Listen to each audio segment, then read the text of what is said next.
Hello and welcome to Betway's Cheltenham Festival 2024 Preview Show. We're delighted to be here at Cheltenham Racecourse, and we've got a fantastic panel of guests, including Katie Walsh, Gary O'Brien, Ross O'Sullivan and Richard Hoiles. We're going to go through all 28 races of the festival, highlighting the main contenders and the fancies of our panel. And we're going to start off with the first race on the Tuesday, the Supreme Novices Hurdle.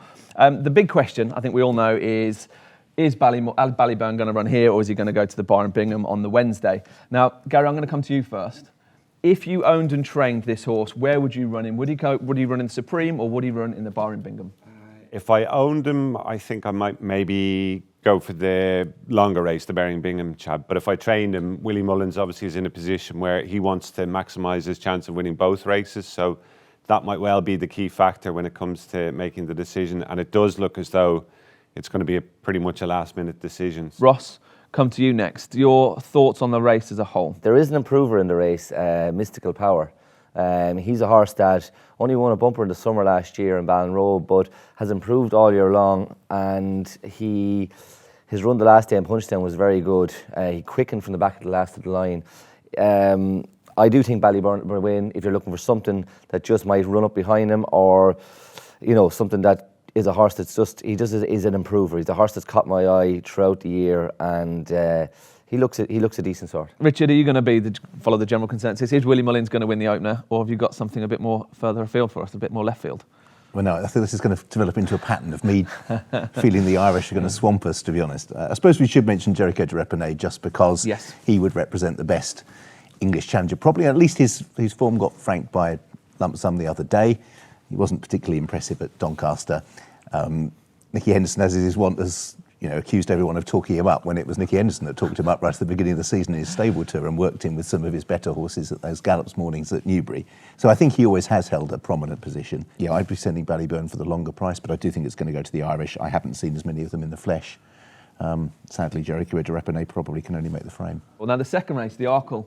I thought Marine National was very disappointing, I think, as everyone thought so at the Dublin Racing Festival. Because of that, his price has doubled now to where he is, and he seems like a bit more of a backable price. But the winner that day, Pertemps, Katie, was given a cracking ride to get up on the line. And is this just a very winnable Arkle this year? Yeah, I think Pertemps has been very consistent, and I don't think he got everything his own way here in Cheltenham last year. Marine National got a great ride here last year, and I think if Danny had it all over again, he might have made a different decision coming down the hill. He's been very consistent this year over fences, and he's been really good around Leopardstown especially. He was very gutsy the last day. Marine National was definitely disappointing the last day. Was super in his beginners, was very good at Christmas and came back to our Champions Weekend and Dublin Racing Festival, and it just didn't happen, and it didn't happen from a long way out really, and I'm sure they're hoping he can bounce back from that, but it's not ideal all the same. And I think Pertemps going forward, he's extremely gutsy, and I quite like Found a 50 as well. I think he's tough.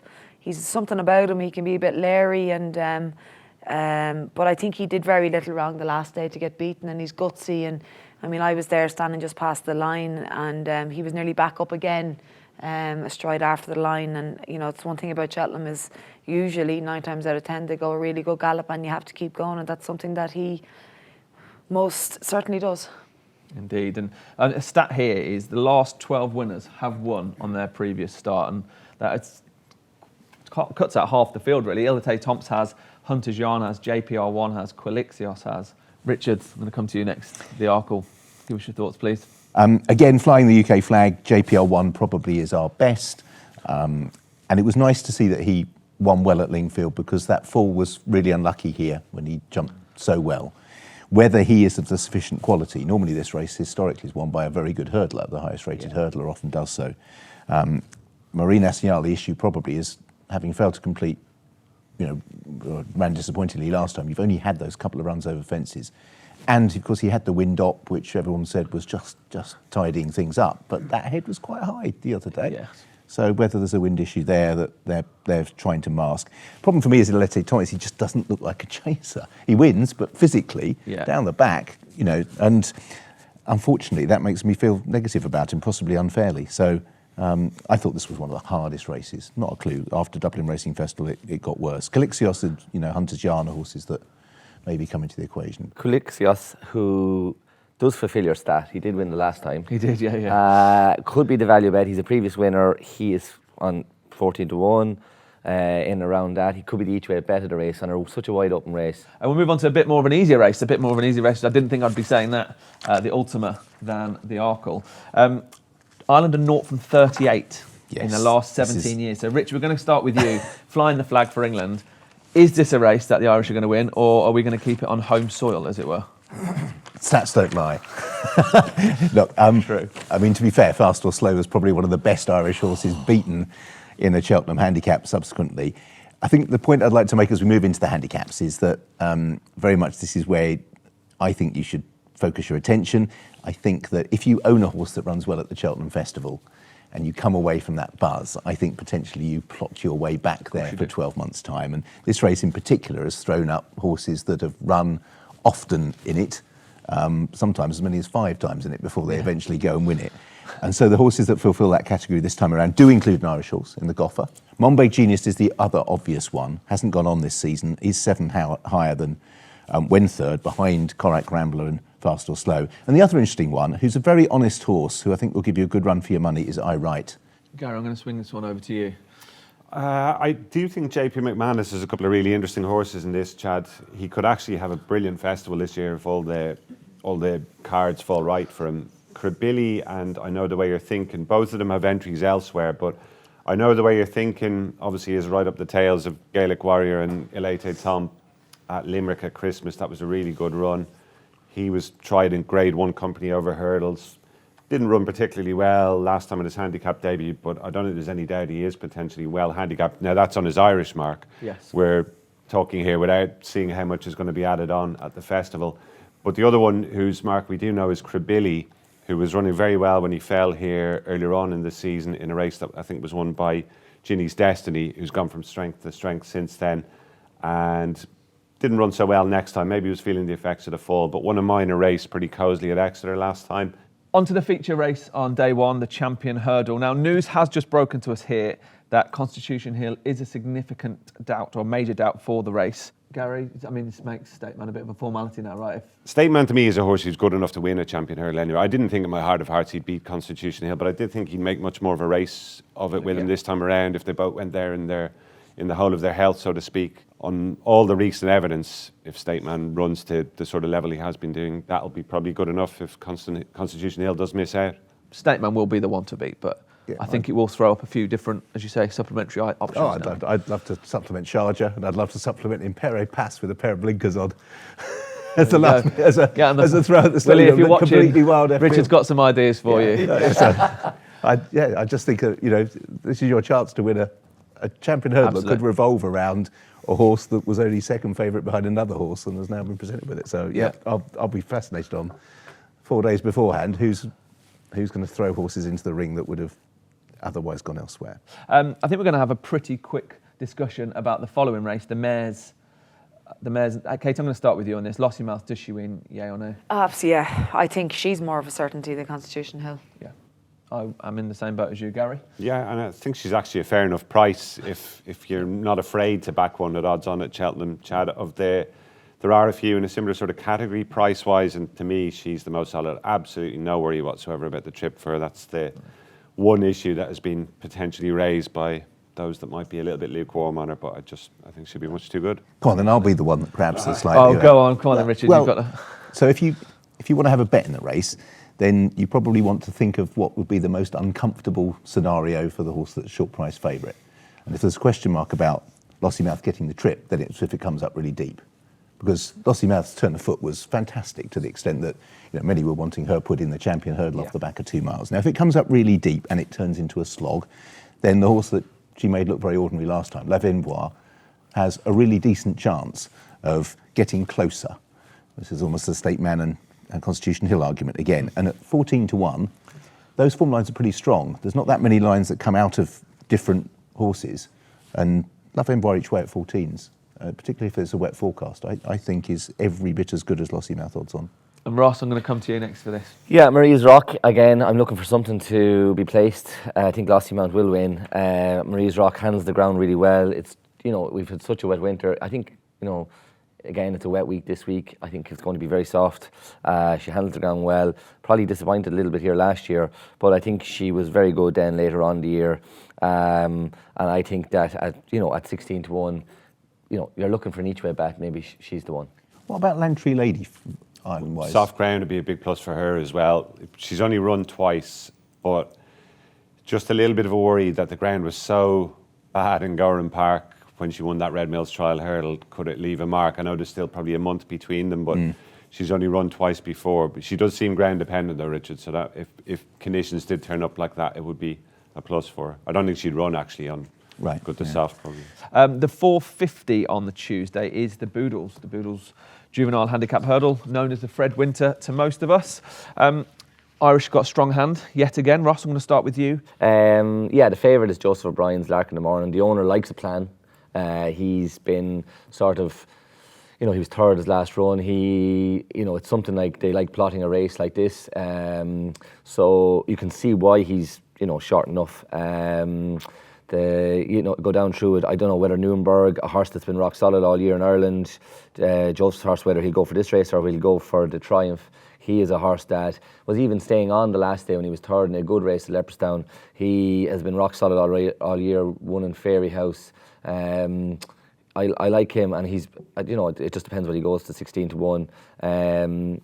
Harry Durham's horse, Gimme 5. He was with Johnny Murtaugh the flat. He's an improver, got beat the other day. It's a race that's wide open. It's going to be, you could mention 10 horses in this race. The JP horse, Melantino. What do you like, Richard? I like Melantino. Yeah. Melantino, I think, has got the credentials I like of early season form in France. Then we don't see him for very often. Normally they come over and get trained in Ireland for one run. Yeah. But the French breds, I just always think they're slicker. They've got on with them early. They've been jumping for longer, and obviously it's the. Yeah.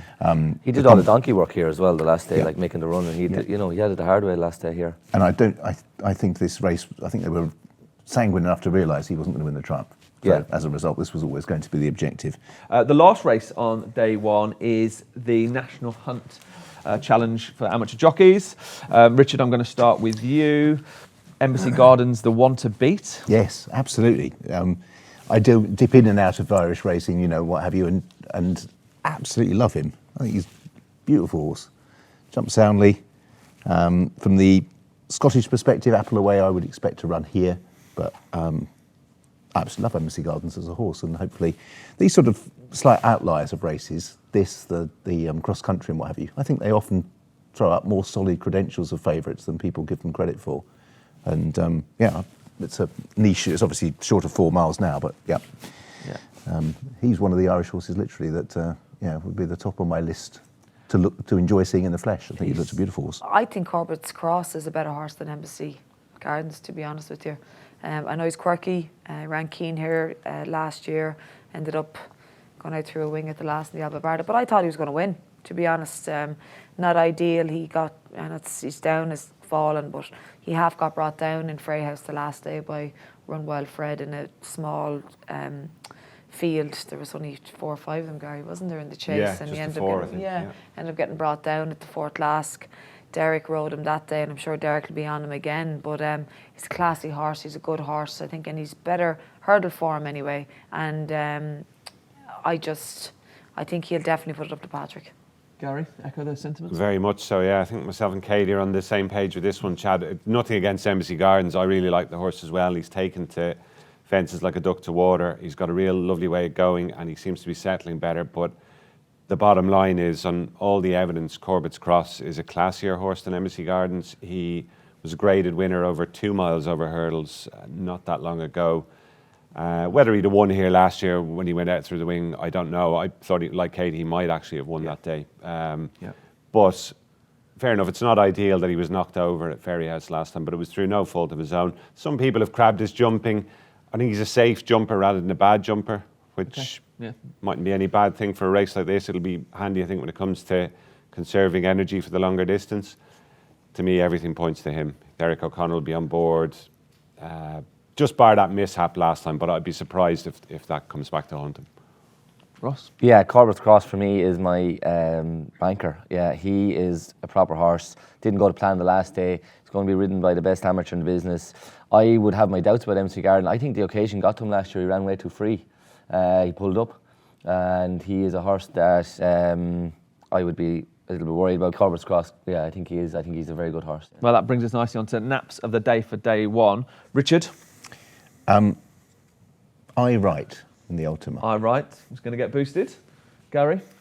Will I go for the same, or do I have to pick another one? You Because can it go was for- going to be Corbett's Cross. You can go for Corbett's Cross as well. We're just going to look over to our team over there. And we're going to have to really boost this one, guys. We're going to have to double an extra boost. Yeah, double treble boost. Because Yeah, Katie's and going to. if Katie's going to do it, then we're going to get filled in.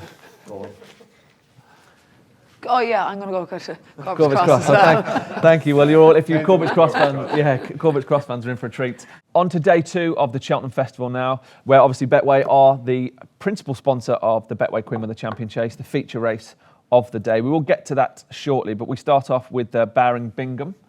Gary, I know we mentioned when we spoke about the Supreme that it's wherever Ballyburn goes, he wins.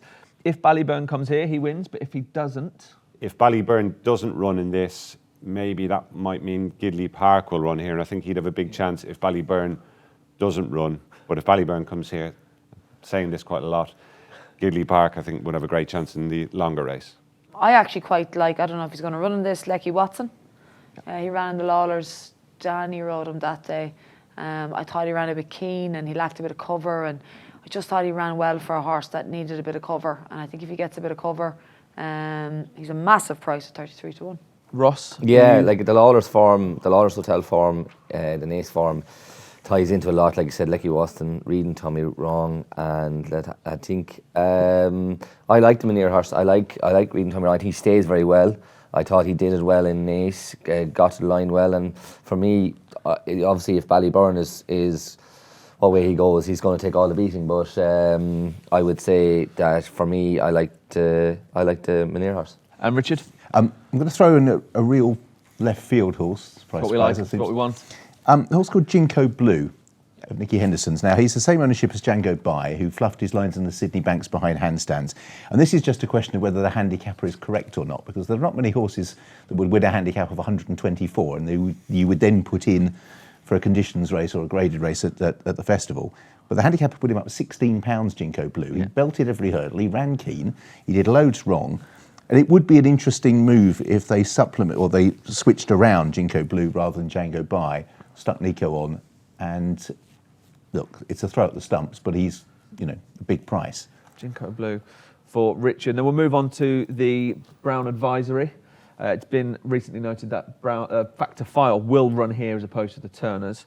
I think that's the right decision, Ross. Yeah, and it's a tip in itself. Willie Mullins coming out 2 weeks before Cheltenham and saying that he's going to run here, like it's a shock really, because like he doesn't do that very often. He doesn't do that. Like he never confirms a horse like that to say that he's going to run here. So it's a big surprise. I would say it's going to be very hard to oppose Factor File. I know it's a bit boring. He's the favourite, but I think he's a very, very good horse, and I think the tip in itself is Willie Mullins declaring that he's going to run here 2 wees before the race. I'd say that was probably derived from JP saying that's where we're going to go. I'd suggest. Richard.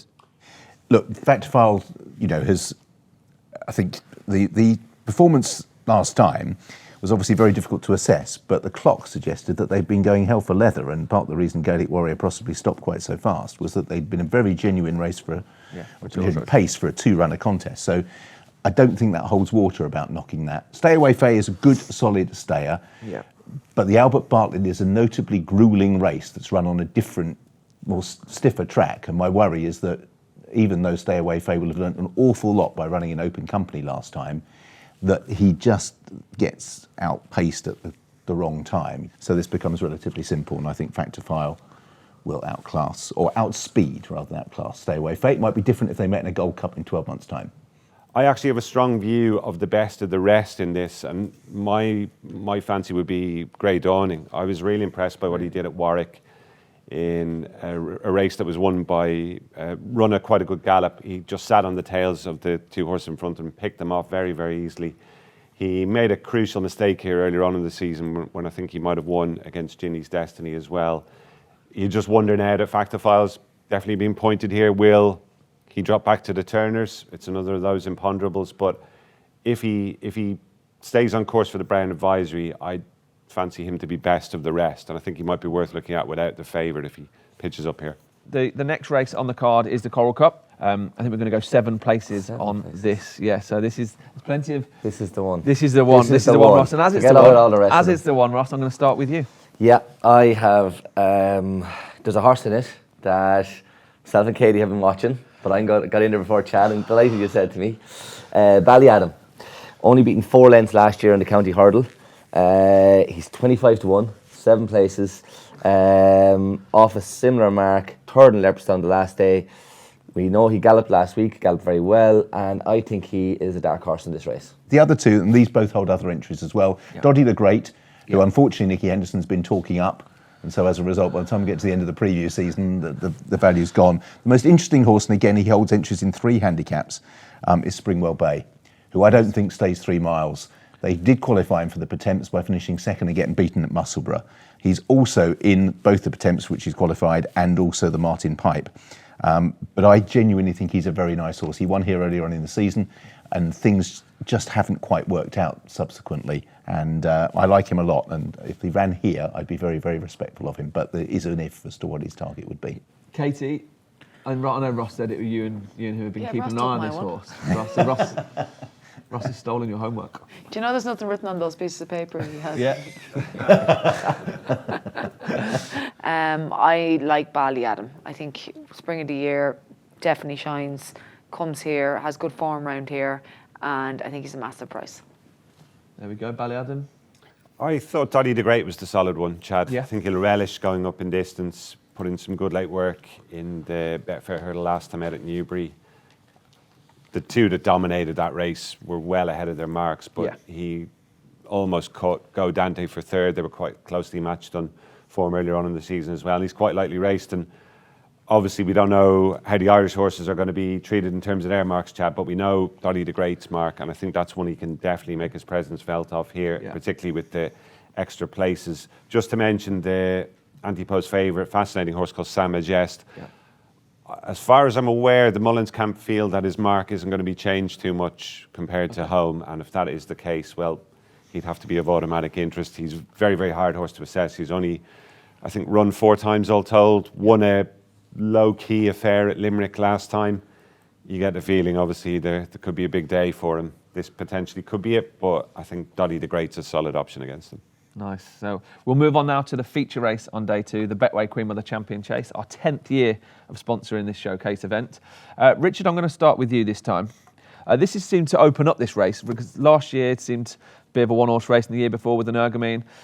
Willie's obviously got his juggernaut rolls on because as Energumene goes off, he's got El Fabiolo, a ready-made favourite, who is unbeaten over fences and is 1-1 in his clashes with John Bon. Yeah, and that's the point. I don't think there's quite as much between them as historically as the market suggests, and that's sort of the recency bias aspect of the woeful round of jumping that John Bon put in when everything went pear-shaped. But if you look at John Bon over the course of his career, that I think is a blemish that could easily be fixed. A bit of schooling. It may well be that Nico's back in the saddle, and I don't think there's as much between them. I'm not so sure that you can label John Bon as by far the worst jumper of those two, if you see what I mean. El Fabiolo does have a tendency to do. Well, he's very. He finds legs and he does everything right, but I don't know. Just historically, 4-9, 3-1, sort of. Yeah, and you have to jump in this race. Yeah, you know, it's all about jumping. I like him. Yeah. I think he's huge, absolutely huge. He's very long, and he can definitely look a bit awkward. Okay. But I thought in Leopardstown the last day, early throughout the race, he was a bit, he's got quite a long front on him and he carries his head quite low, and I'd imagine he's very heavy-handed, and I'd say he takes a bit of organising, but I still think then when you really want him, second part of the race, when you're striding on, he's at his best. Yeah. And I think Paul's afraid to set him alight early doors because he doesn't want him to be in front. You know what I mean? Because I think when he gets in front and he gets set alight, he'd be too keen. And I do think when he really wants him, it's all there. And Gary, who's going to be presented with this? I think it will be El Fabiolo's connections, Chad, to be honest. Over the piece, maybe not a huge amount between himself and John Bond. I do think he is slightly the better horse, but just as prep runs go for Cheltenham, and I say a prep run, it's 6 weeks ago, but John Bond's run here, to me, is the last sort of run you'd want a horse to have as a warm-up for the Cheltenham Festival. To have such a hard race to get back into contention, it was a real gut-burster. The noises from the camp seem to be pretty positive since then. Hopefully he will be restored to his best and pitches up and brings his A game. But even if he does that, and that would definitely be at the back of my mind, I think that will leave him a little bit shy of El Fabiolo. Edward Stone's win last time really, I think, has brought another dimension to the race. And I hope, even if he doesn't make the running, I hope he at least maybe sits second or third if there's something determined to go forward. But again, with him, that run last year here is kind of hard to shake as well. I thought he'd put it up to Energum in here last year and he never turned up at all. I'm not sure the ground was in his favour, so if we get testing ground for Cheltenham again this year. The worst Arkle in history. It probably wasn't the greatest addition, to say the least, exactly. And if we get testing ground here, that might be another negative. So he's a horse I do really like, Edward Stone, and he was a great side at Newbury last time, but you just maybe have a slight doubt whether he'll reproduce it here. Lovely. We'll move on from the Betway Queen Mother Champion Chase to the cross country.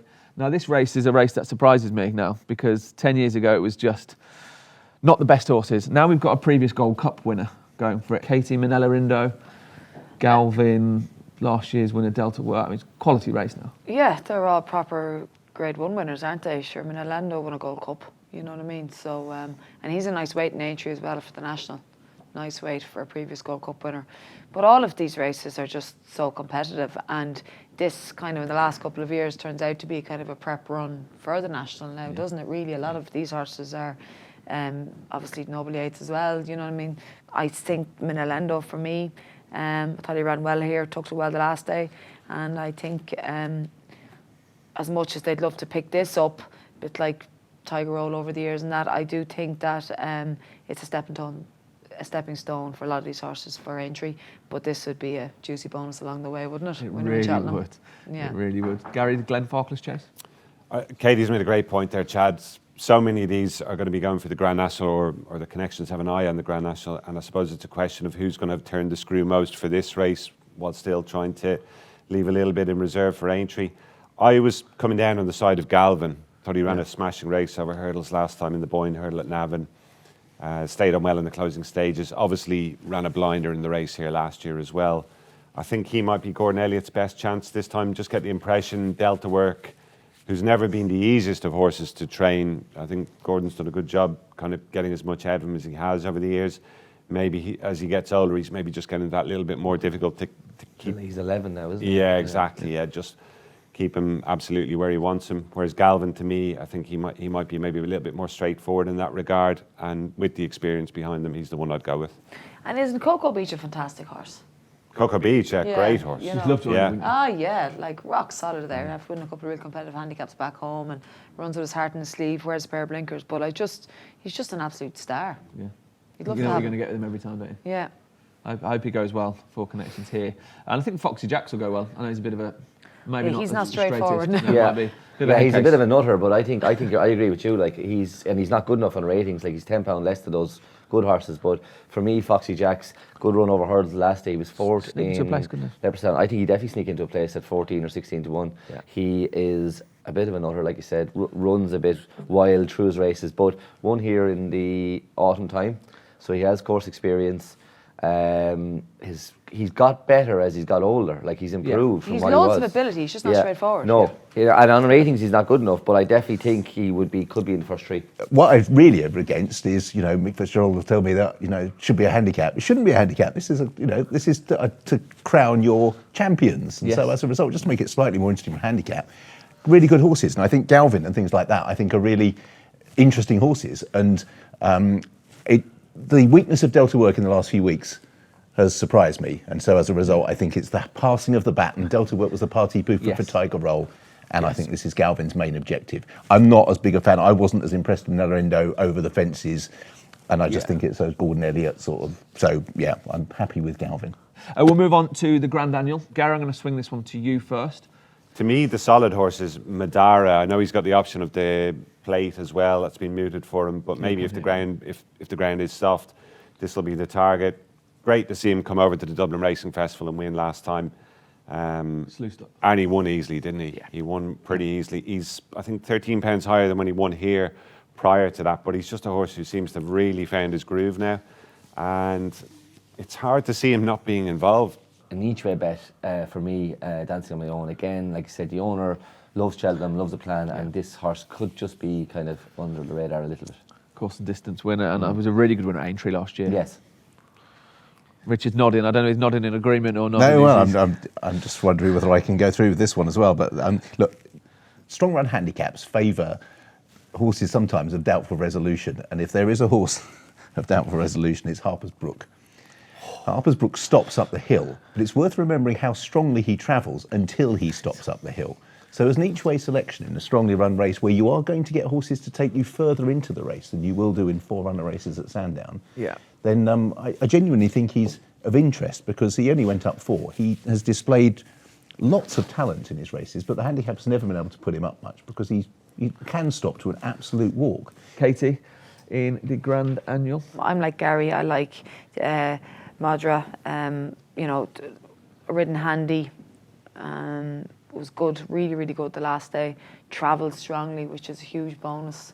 Especially in a race like this. Yeah, in a race like this, I think that's important. You need to travel.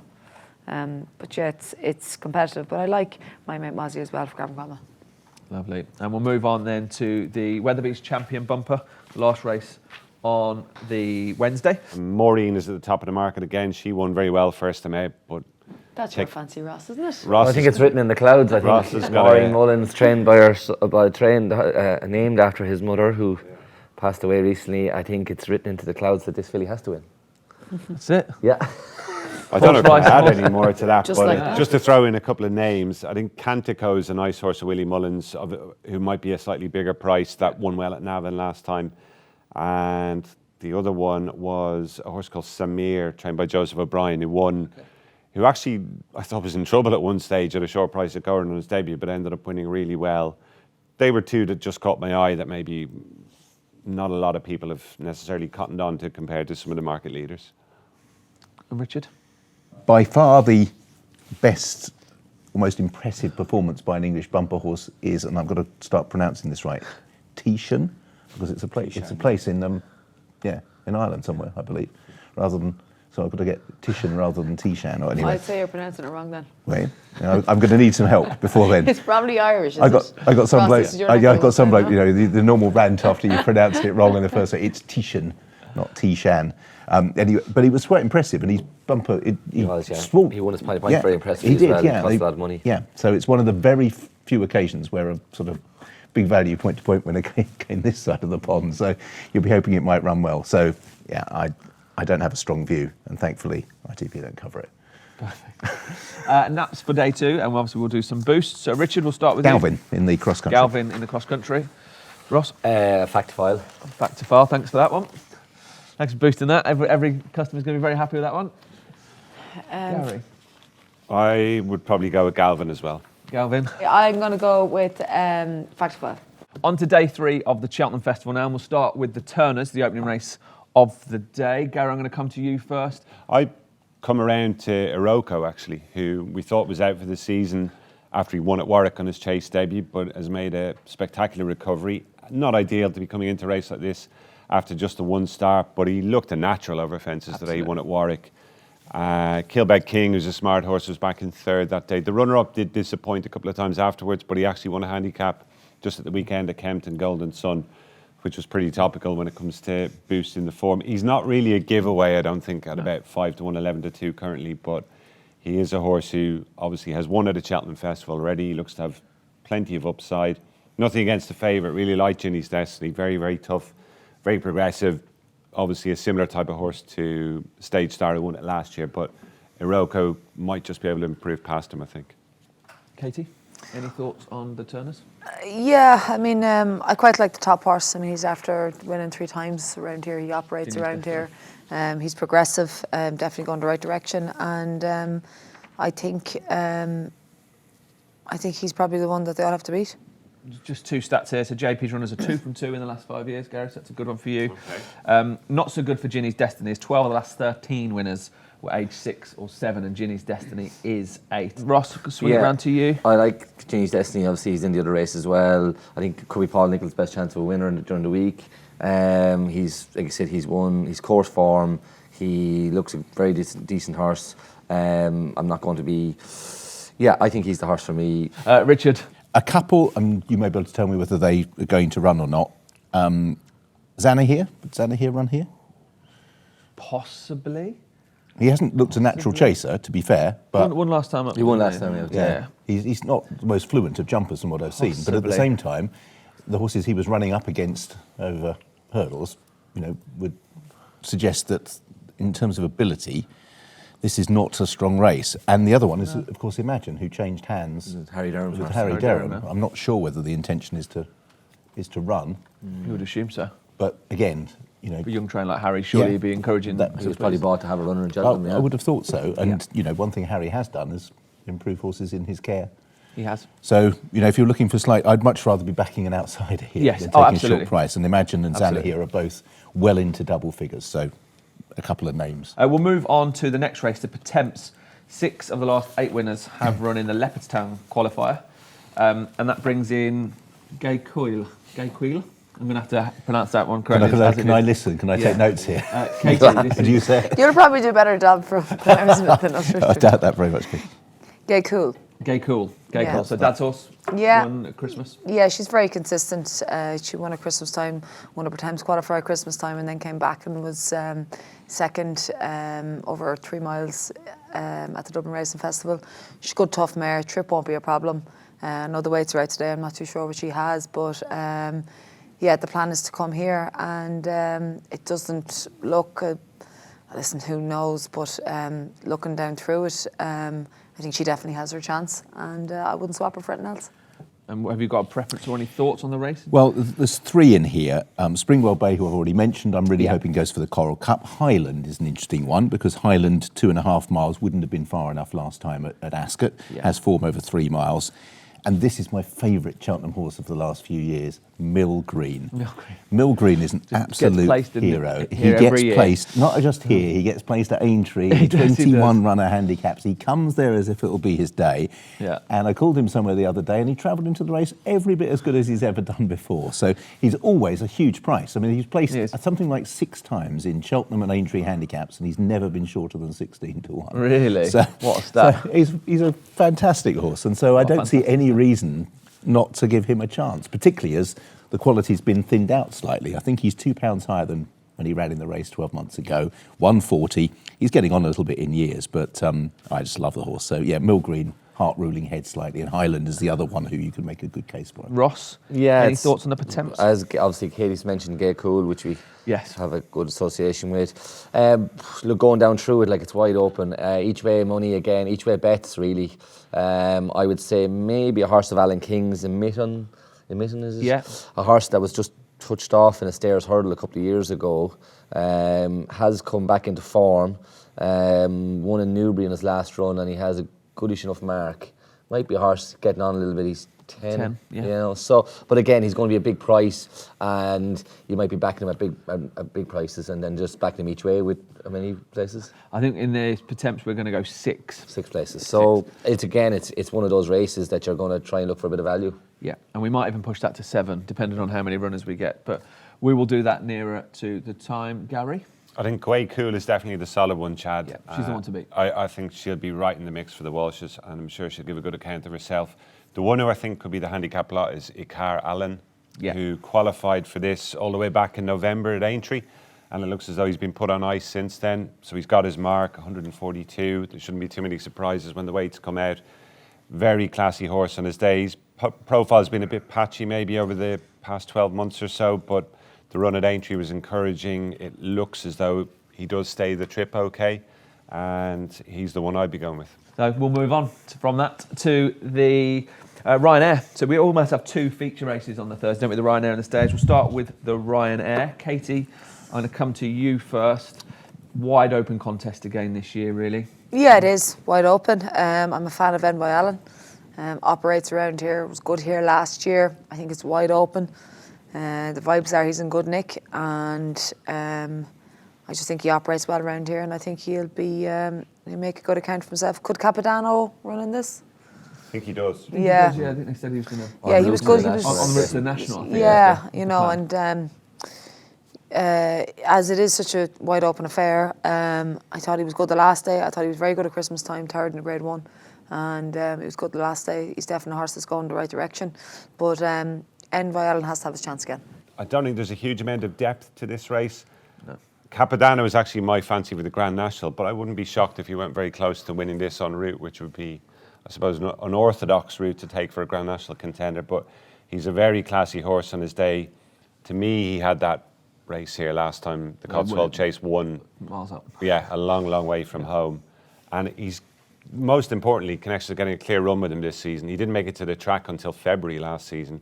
This time around, he's put together a series of good runs. It may well all be building to the Grand National, but as I say, I don't think that can preclude him from running a big race here first. No, I'm more in the Envoy Allen camp with Katie. I think, like I said, his record speaks for itself. He's rock solid. There's a couple of horses that have just kind of fallen. Like Capodanno, I'm saying for the national horse, he's a horse that I thought he had a very good run in Leopardstown. Appreciate his form. Appreciate it was a horse that was always tipped up in all the races. They kept going back to him, but his kind of form has wavered in the last 2 runs. This is very disappointing in Thurles the last day. I'm in the Envoy Allen camp. The one I think is overpriced is Hitman. Yes. From an each way perspective, it's worth. Did he? Yeah, he ran. He wouldn't have stayed, and he weakened. Placed in the race last year. He was placed in the race last year. Only beaten 3 lengths by Envoy Allen and Shishkin. And he doesn't finish his races off strongly, but he's still as big as 16s, 20s to 1, I think. So I just think he's overpriced in relation to some of the other horses. We'll move on next to the feature race on day 3, the Stayers Hurdle. Katie, I'm going to come to you first for your view and opinion on the race, please. I like Tiapu. Yeah. I think he appreciates cutting the ground. You thought maybe he got outstayed here last year, which I was quite surprised at because I thought he was a very strong stayer. But he's done nothing wrong this season. He was good the last day, and I think now, there was chat that Tiapu and Irish Point were both going to run this race, but obviously since no one knows what's going to happen with Constitution Hill, maybe Irish Point will go down that road. So it's a wide open affair off the back of that, and I think Tiapu is probably the best horse in the race. Gary? I'd agree with that. I think Tiapu is definitely the one to beat Chad. Crambo's a very progressive horse. Difficult to know where his ceiling is going to be, but it is going to demand a fair bit more of him to win a Stayers Hurdle. At a bigger price, if you can forgive his run last time, and I think in the circumstances you probably can't, Home by the Lee would have an each-way chance at a big price. He just hated having to make his own running at Leopardstown. He was bone idle. Wouldn't be shocked if maybe they tried something different with headgear on him at the festival here. He'd have an each-way chance, and with the pieces on the board moving around all the time, maybe if Irish Point comes out, maybe Florian Porter might come in. Yes.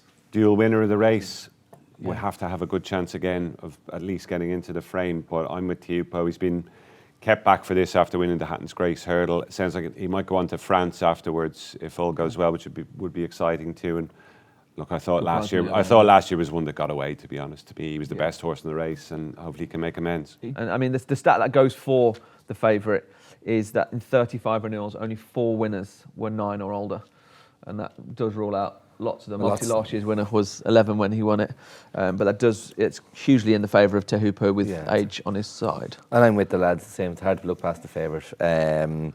Maybe Florian Porter to switches, like you said, and back over hurdles, but I can't look past the favourite. No. Richard?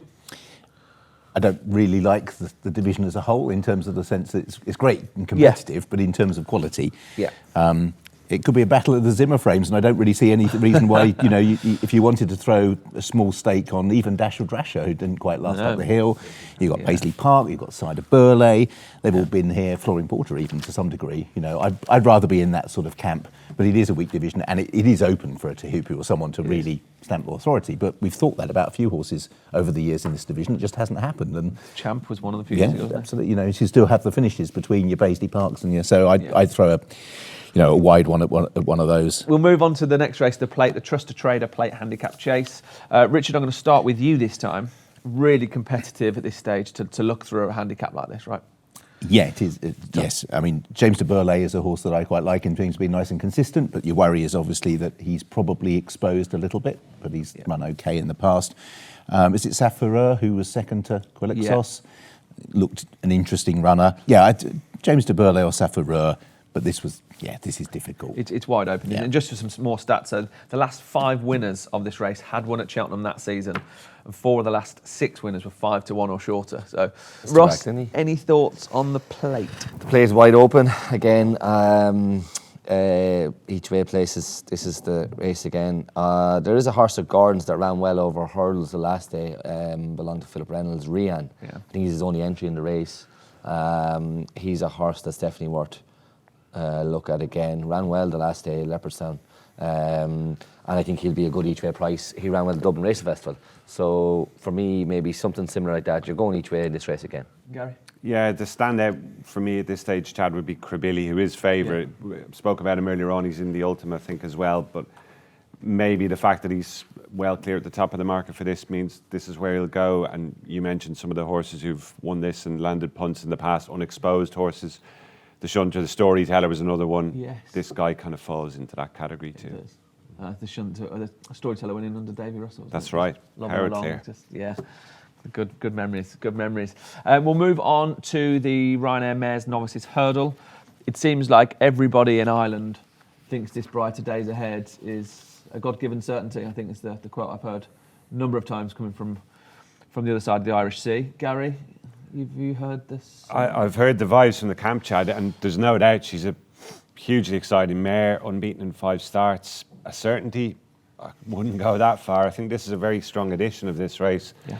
Jade de Grugy has looked the part. She's very good, in her 2 wins for Willie at Leopardstown and Fairyhouse. Dysardinos looks as though she's been campaigned at a slightly lower level to stay away from penalties. I'd find it hard to have a strong view on this from a betting perspective just now. It does look a really good race though, and I'm really looking forward to seeing who comes out on top. Perfect. Katie? So, I mean, Gordon's mare is very short, even though she's a model of consistency, and there's been great support behind her, and there's been loads of chat, but this won't be any easy, what's the word I'm looking for? It won't be a penalty kick anyway. No, and it really won't. It is competitive.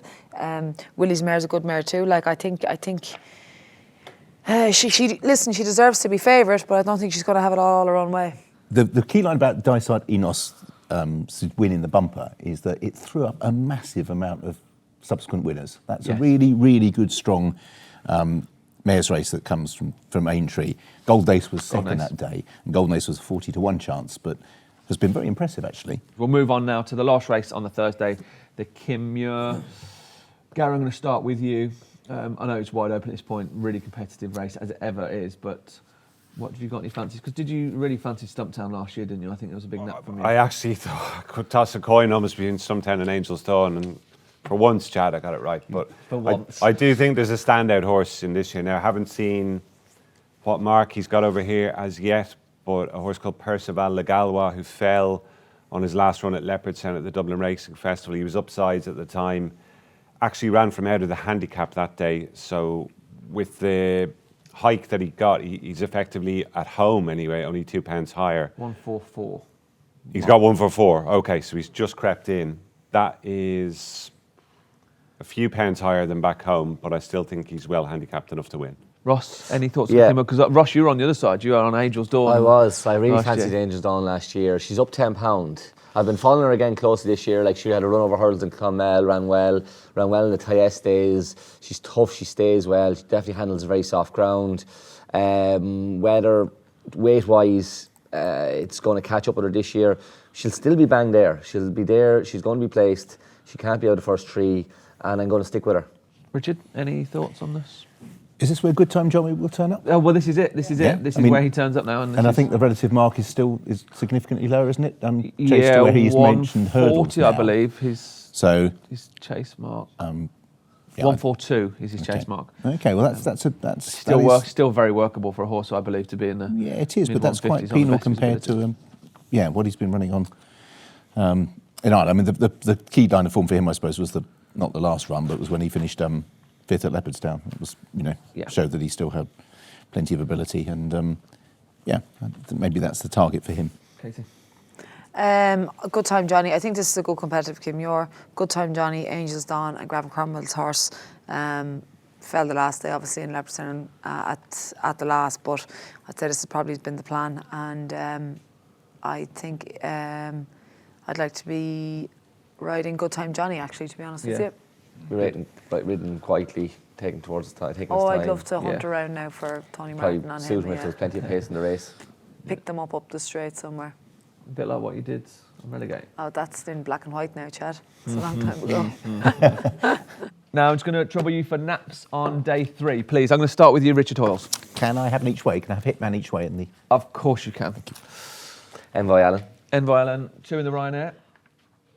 I'll go Percival Legalwa in the Kim Muir. Percival Legalwa. I'm going to go Envoy Allen. We move on now to the final day of the week, the Cheltenham Gold Cup day, celebrating 100 years of the great race this year. We'll start on the first race of the day, the Triumph. Nicky Henderson has won this race for 7 times.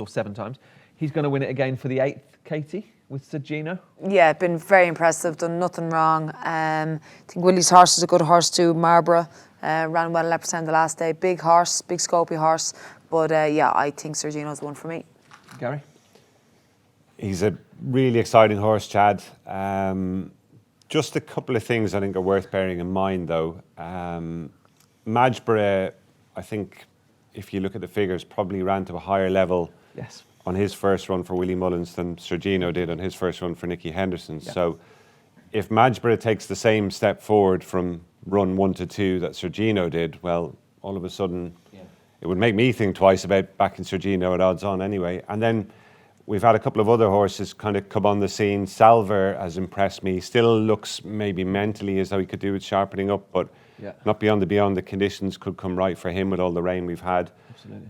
There was a horse came out of nowhere to win in Ireland the other day, won a Grade 3 Bottler's Secret. Now, he's still a big price for this. He probably won't be good enough, but all of a sudden he's come into the reckoning as well. We have lost Burdett Road, but there's enough meaningful opposition in there just to make me a little bit cautious about taking the short price about Sergino.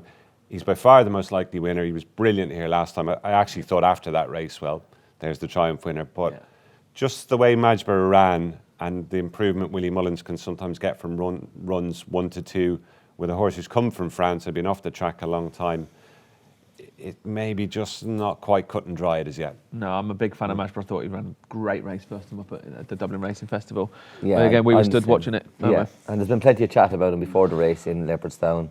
He was going to improve.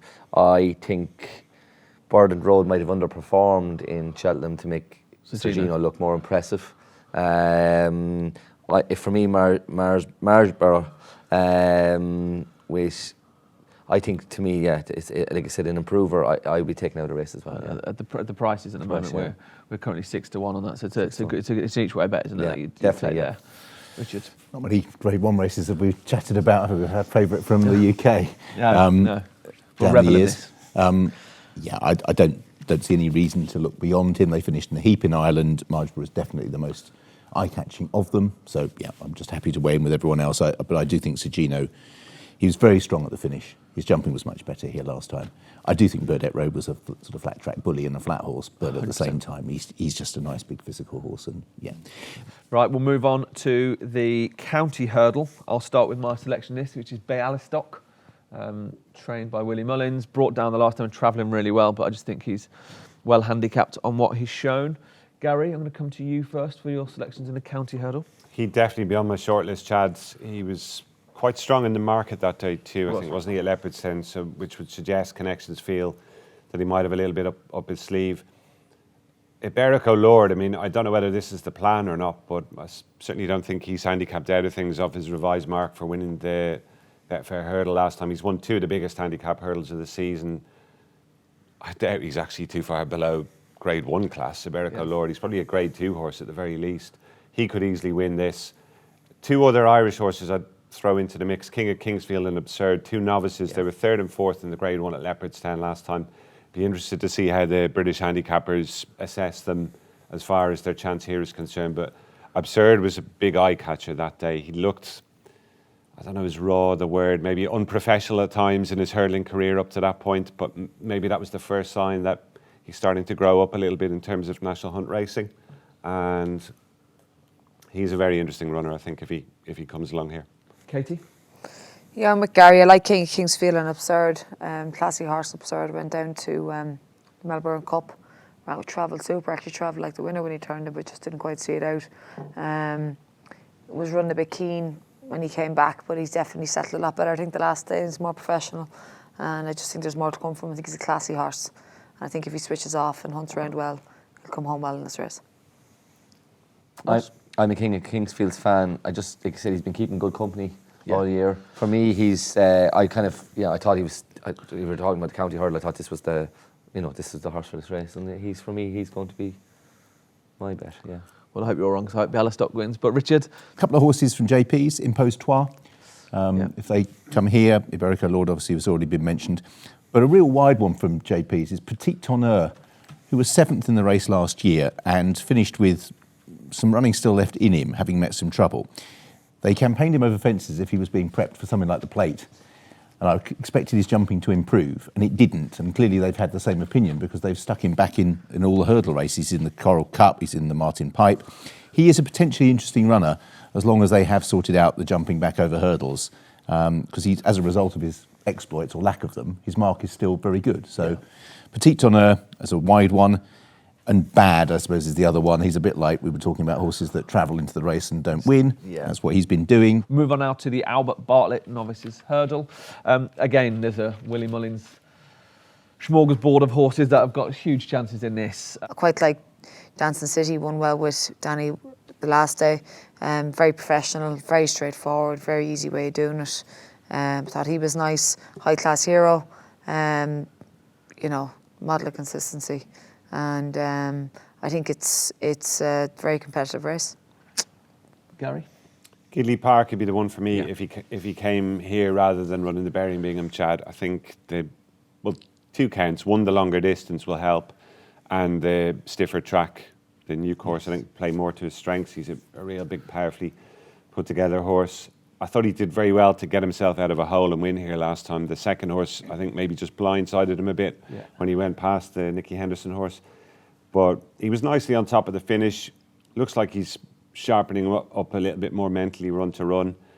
It's going to be a strong Irish challenge as per usual, but I don't know whether there's a real standout amongst the Irish horses. Reading Tommy wrong, Dancing City, they have won grade ones in fairness, so you give them maximum respect, but I think Gidley Park's got plenty more to offer. It's hard to find. I think this is tricky, hard race. It's wide. I don't know. It's hard to find my opinion in it. If I was going for one, I might go for Gidley Park. Of all the novice hurdles that we have at the festival, this has definitely been one for the bookmakers over the years, with just one of the last 11 being shorter than 11 to 1. So it's definitely been in our favour. I just think it's got. Been won by some weird horses as well. Some good horses as well, but some weird ones. Horses that cross, I think. But I do think you really have to stay on this track. Absolutely, and I think that's what makes it unusual in the sense that you look at the form lines. All the trials are normally not sit and sprints, but you know what I mean. They're not ridden attritionally. Here, it's a tough course. It can be, and so horses that have shown getting outpaced in the trials suddenly find them coming back to them, going to the second last, and so as a result, I wouldn't put you off anything that is sort of a big prize at all. I would favour something that's 1 over 3 miles. So Search for Glory is 1 over 3 miles. A couple of occasions looks like a slogger. Yeah. But I mean, really, I'm just picking a name out. It's a race I would sit on my hands for. I don't. And 4 of the last 15 winners have run in the Doran's Pride, of which Search for Glory was one. So that ticks another stat box, as it were. We'll move on now to the Cheltenham Gold Cup, the feature race on day 4. Galopin de Champs, Katie. Galopin de Champs is a kind of an odd one, really, because he seems to be really, really good around Leopardstown. And obviously they came back to Punchestown at the start of the season, and Punchestown's a sharper kind of a track, and then they said that they rode him wrong. They should have been making more use of him, and definitely when they made more use of him back in Leopardstown, he was unbelievable, and he was unbelievable in February as well. The way he gallops out so strong. But then in the Gold Cup here last year, he was kind of nearly dropped in on the inside every step of the way. But it's the difference though between Tuesday, Wednesdays, hurdle and chase track compared to Thursday, Fridays. And I think the Gold Cup, those extra 2 furlongs, you really have to stay, and I think you can drop in a little bit around here and do that, especially what's the horse that booked out and made all the run last year, went a real good gallop as well. Like when it's set up like that and they're going to go gallop like that, there's no hiding place, and it can be a grueler, an absolute grueler. And you do have to stay. I think he's the horse that they all have to beat. It'll be interesting to see what way Paul rides him, because will he drop him in like last year? Obviously that was the right thing to do on the day, and he cruised up and he absolutely sluiced up, but it wasn't the right thing to do in Punchestown. Is he a year older? Does he need to be ridden a bit more handy around here again? But he's the horse I'd want to be on anyway. Gary? Yeah, I think in recent times the cream does tend to rise to the top in the Gold Cup, Chad, so for that reason I wouldn't be looking outside the top 3 in the betting, unless you got a year, maybe something like a Desert Orchid year turned into a mud bath, which would be more of a leveler for the less classy types. Galloping des Champs, the performance at Leopardstown at Christmas was right up there with any 3-mile chasing performance I've seen nearly in all my years watching racing. It was that good. The run last time at the Dublin Racing Festival, that was a little bit of a phony war, I thought, because fast or slow, for all that was a big race, he looks like he's almost been trained with one race in mind, if you like, and I think they will ride him differently, as you alluded to there. That said, can you see him beating Galopin Des Champs? I personally can't, as long as Galopin Des Champs does things right through the race. Yeah. And as Katie mentioned there, tactically, he probably will be ridden quite close to the pace. Yeah. Shishkin adds a bit of interest to it as well. Not everybody was thrilled with his win at Newbury last time. I actually thought it was adequate enough, to be honest. I thought in the main he showed enough dash and enthusiasm through the race, jumped pretty well, got in a bit tight to 1 or 2, but I thought that was a good prep for him. And while I don't see him beating a peak form Galopin Des Champs, I think he'll have a big part to play as long as he doesn't get up to his old antics. So yeah, really looking forward to the race. I don't know whether I have anything particularly original to add that hasn't been said already. Galopin Des Champs is the most likely winner. I think he'll win by 10 lengths. I think we'll look back at it and go, it's just we should have seen this. We should have seen this coming. Richard? Yeah, no disagreement with anything. I'm not a Shishkin fan, I have to admit. I just don't forgive horses that do that sort of thing. It was more the way he travelled. Nicky Enns coming out the other day and say he's never done anything wrong. Well, he didn't start at Ascot, but more to the point, you remember when he didn't travel a yard here? At the festival when he was fancied. So I'm less forgiving with him. I think his races have rather fallen apart when he's won, and Protectorat ridden wrong gave him the lead in at Newbury. Absolutely. So the form lines, Galopin Des Champs should beat Fast or Slow, should beat Jerry Colombe, L'Empresse. Venetia's horses were running really badly, and I was far less negative about his performance overall for the Gold Cup, but at the same time I don't think he's just classy enough as Galopin Des Champs. He would certainly be one that I would consider to make the frame. And the only other one to mention, if it turned into an absolute slog, because of the way he ran last time, is I'm not an overall fan of the horse, but the Real Whacker did beat Jerry Colombe here last year, and he did stay on the other day when they bypassed those fences. He got outpaced, and even though he was absolutely no match for the winner, he did stay on past the likes of Stay Away Faye. So yeah, I think it's certainly Galopin Des Champs to lose. Galopin Des Champs, almost a clear round then. Does anyone have a view on the Hunter Chase before we move on? It's like doing the lotto. It's like winning the lotto. It's doing the lotto. It's Ferns Lock is the best of the Irish horses. He's done nothing wrong all year, but his jumping's a little bit suspect. The race in the Ace Gary was the strangest Hunter Chase you ever seen. Crazy race, yeah. In a way, looked like he was going to win. Yeah. Then the other horse got going again. It's on the line. It's on the line. It's on the line to Big Fancy Mile, I thought. Yeah. Travelled really well here last year, just narrowly pipped. Did he win at Aintree? Yes, he did, won at Aintree. He'd be one that I'd definitely want to be on the right side. I think he's a better horse than Ferns Lock, personally. Katie, any thoughts on the Hunter Chase? Not really, to be honest. I think it's wide open. I suppose if I had to ride one, I'd probably ride Ferns Lock. Would you? Richard, any thoughts? No disrespect to the Hunter Chase community, but this is my least favourite race in the calendar. It rounds off the ITV coverage, and I don't know any of them, and it's a long week, and it's tired. You've had the Gold Cup, and however, it has produced some very good finishes, to be fair, and some very, very good stories. So it's immensely important for those that partake it, but at the same time, I couldn't tell you who'd win it. There we go. The Mares' Chase, 2 or 3 horse race, Dino Blue, Allegory de Vassy, Limerick Lace. Gary, if I could press you for one, the winner of the Mares' Chase, please. It will probably be Dino Blue, Chad, but the price is tight enough, and Allegory de Vassy, I gather connections feel that she might have turned a bit of a corner. Yeah. prior to that win at Naas last time, rode her a little bit differently that day. The worry would be obviously that she does tend to go to her right on a left-handed track a lot of the time, and that's always going to count against her if she does that here. Limerick Lace is progressing, but she's in the same ownership as Dino Blue. She's really come on the scene in a big way this year, been well placed, ran very well in the Troy Town as well. Good win at Doncaster. She could be a tough enough rival for Dino Blue, but at the back of your mind you think to yourself, could Limerick Lace keep the sort of company Dino Blue has been doing against the geldings? Question it, wouldn't you? Probably not. Yeah. Katie, give me the name of the winner of the Dino Blue for me. Dino Model Blue. of consistency. Stood in the second last in the last year. And, I think she's model of consistency. Best horse in the race. Yeah. Ross? Dino Blue. Yeah. Richard? Yeah, Dino Blue, I'm not convinced by Allegor Devassy's finishing efforts on occasions. If it was run tomorrow, I'd give a mention to Marsh Wren. Marsh Wren. As well, just because Stuart Edmonds is in the other day. absolutely flying Red Hot form. form. Yep, went over to Thurles and won. Missed the race in Thurles. Yeah, I don't know whether or not she would come here. I don't see any reason why she shouldn't. But the stable are in absolutely flying form, and she is an each-way price. So Marsh Wren each way possibly, but Dino Blue I think is a deserved favourite. We'll move on now to the final race of the week, the Martin Pipe Conditional Novices Hurdle. Loads and loads and loads of support for Sama Jest. Gary, I'm going to start with you. He is, as I said earlier on, he's a very hard horse to get a handle on. He's only run 4 times, won a pretty ordinary race at Limerick last time, but just so difficult to assess. And we've seen, obviously, Galopin des Champs has won it, Sir des Champs has won it. Yeah. It can go to a proper Grade 1 horse, and you look down through them.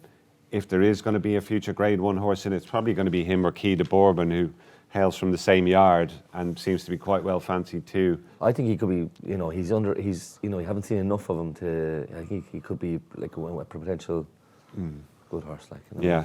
So the Mullins camp, obviously, they have the line. They know they're on the same mark. They'll have an idea, maybe, if they do run against each other, which is the more likely. No Ordinary Joe, you mentioned there, it was a pipe opener at Kempton the other day. Yeah. That will have put him spot on for this, but he's vulnerable to a horse like Iroko last year. One of those top 2 could be in the mould of an Iroko. Richard? A horse I've seen a couple of times who I think this will be a step too far, but it's just worth mentioning is Into the Park, who I like as a horse going forward. I think this might be a little bit too steep at this stage. He was only workmanlike when winning the other day, but he's amassing a nice little profile, and I think he's a horse that will go on with things. But I'm sort of hoping that Petit Tonneau runs in the County, Springwell Bay runs in the Coral Cup, and I'd actually like Dolly the Great to run here because it would split my aces in the Coral Cup. But if Springwell Bay turned up here, I'd be more than happy. So they're all horses I've mentioned elsewhere. Who knows where they're going to go? And Katie? Yeah, I think it'll go the way of the top 2, to be honest. It's interesting that they bought off the same mark. But they look like 2 horses for the future. Yeah. Whereas I think No Ordinary Joe, I don't think... Quite exposed, isn't it? Yeah. We've seen his hand a few times. Yeah. Can I trouble you for a nap on day 4 then, please, Katie? I'm going to start with Gary. I'm going to go Galopin des Champs. Galopin des Champs. Gidley Park in the Albert Bartlett. Hopefully he runs there. Ross? I'm going to go with Key de Bourbon. Key de Bourbon? Yeah. And Richard, a nap on day 4 of the Cheltenham Festival, please. In for a penny, in for a pound. Let's hope Petit Tonneau runs in the County Hurdle each way. So all of those will be boosted for 24 hours when this video goes live this week. Thank you very much for joining. So hopefully you've enjoyed watching, and good luck at the Cheltenham Festival this year.